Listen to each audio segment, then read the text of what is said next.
Veda, mambo vipi? Poa, Mungu mwema. Kwema? Vizuri. Nashukuru Mungu niko salama kabisa. Kwa niaba ya wachezaji tueleze dakika zote 90 mechi ilikuwaje, muda wakati uko bench, lakini pia muda ambao unapata nafasi ya kucheza. Kwa upande wangu nilipotazama mechi ilikuwa ni nzuri. Tunashukuru Mungu kwa dakika zote kuanzia dakika ya kwanza mpaka dakika 90 mechi imekuwa nzuri na tunashukuru Mungu tumepata ushindi japo ni mwembamba goli moja. Lakini kikubwa ni point 3 tumeingiza kibindoni, ndo jambo la muhimu.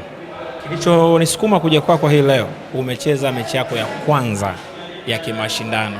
Tueleza nini ambacho umejisikia, nini ambacho kimezungumza moyoni mwako, na umejisikiaje umepata nafasi ya kucheza?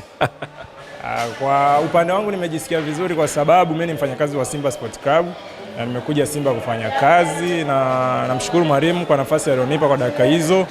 Imekuwa ni bora kwangu na nimefurahia kuwa ndani ya uzi wa Simba Sports Club. Nini kimeongezeka kwako? Kilichoongezeka ni confidence kwa sababu nimecheza na mabraza ambao ni wakubwa. Kuna vitu nilikuwa na kila siku najifunza kwao na bado naendelea kujifunza kwao. Sawa. Kwenye hizi dakika ambazo umepata nafasi ya kucheza, nikikuuliza wewe, performance yako unaizungumziaje? 10/10. Sawa, tuje kwa niaba ya wachezaji, tuna mechi nyingine ambayo inafuata hapo mbele. Tukishinda hiyo, tumekwenda kwenye hatua inayofuata. Kwa upande wetu tunamuomba Mwenyezi Mungu atujalie mechi ya Jumatatu tuweze kupata ushindi. Ushindi wote tutapokea ili mradi tuweze kupata pointi 3, tuweze kuwa pointi 6 kwa ajili ya manufaa ya timu, kwa sababu tuko hapa kuipambania nembo ya Simba Sports Club na mambo mengine yote na malengo ya timu. Shukrani sana. Asante.